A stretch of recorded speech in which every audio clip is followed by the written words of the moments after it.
तो power politics में आज हमारी पहली खबर है तमिलनाडु की सियासत से जुड़ी हुई, जहां पर टीवीके के बहुमत साबित करने से पहले एआईएडीएम के दो हिस्सों में बंट गई।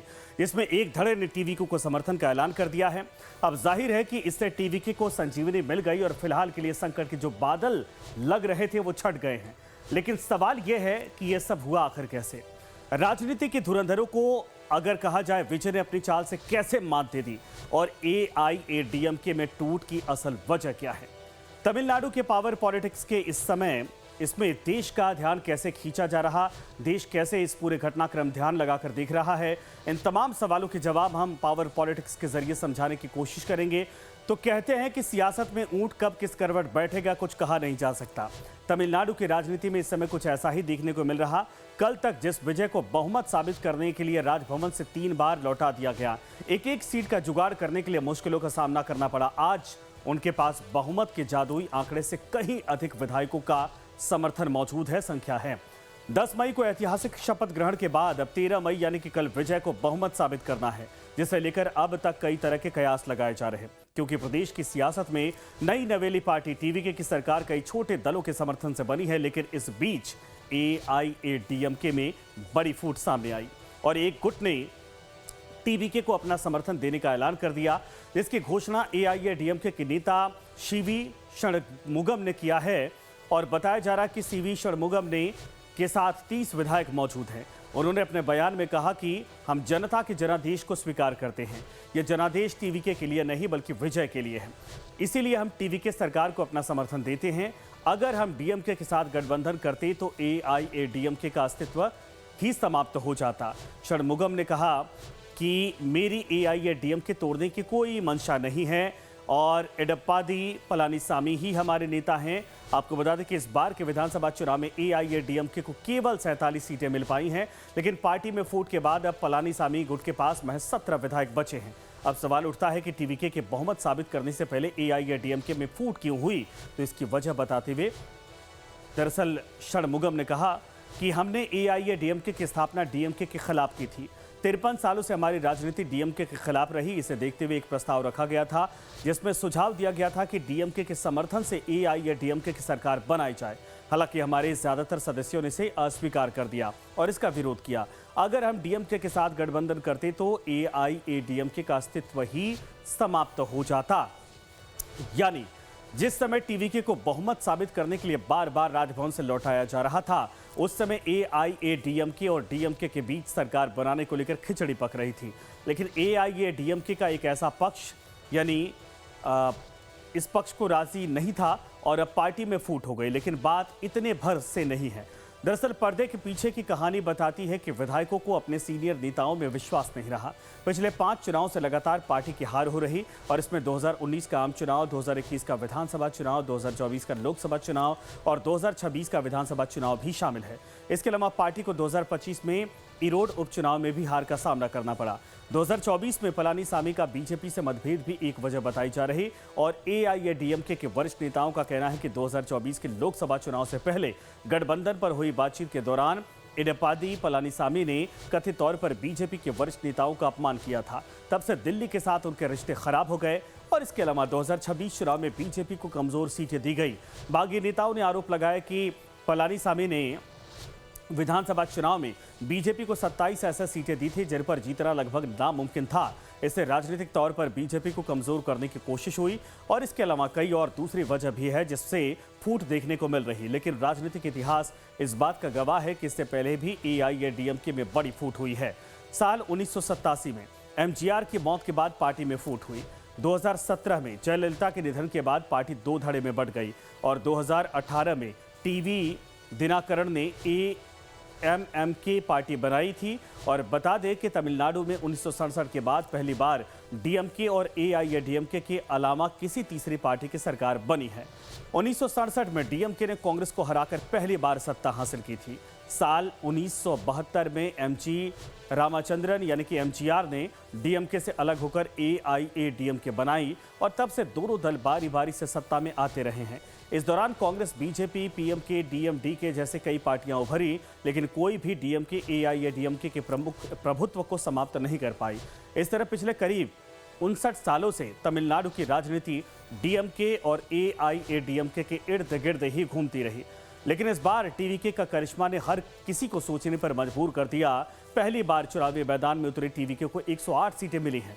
कांग्रेस को 5 सीटें, सीपीआई को 2 सीटें, सीपीआईएम को 2 सीटें और वीसीके को 2 सीटें मिली।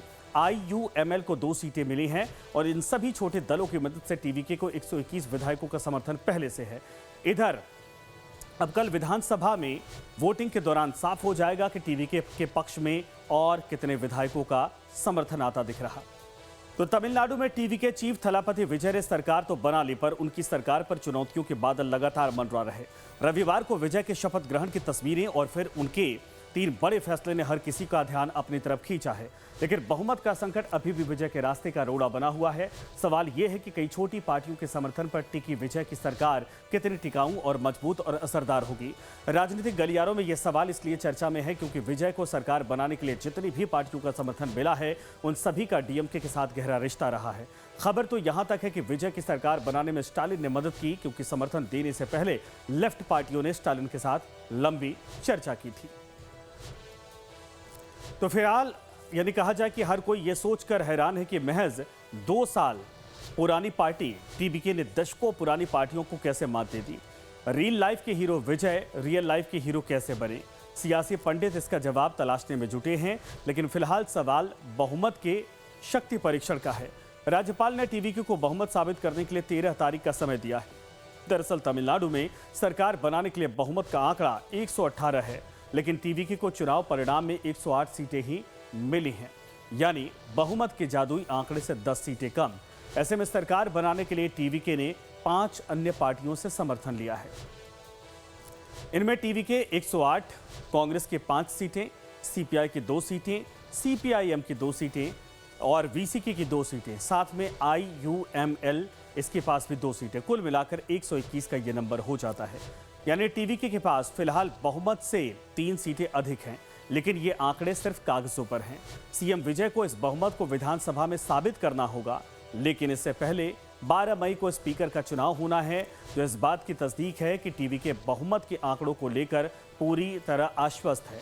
लेकिन सवाल फिर वही कि वैशाखी के सहारे ये सरकार कितने दिनों तक चलेगी, क्योंकि खबर तो यहाँ तक है कि शुरुआत में टीवीके को समर्थन नहीं मिलता देख डीएमके ने सरकार बनाने की गुप्त प्रक्रिया शुरू कर दी थी, लेकिन एआईएडीएमके के साथ बात नहीं बनी और इसके बाद डीएमके प्रमुख एमके स्टालिन ने विजय को 6 महीने का वक्त दिया है। यानी विजय भले ही सीएम की कुर्सी पर होंगे, लेकिन बाकी पार्टियों का दबाव उन पर हावी होगा। ऐसे में विजय को अपने चुनावी वादों को पूरा करने में मुश्किलें आ सकती हैं।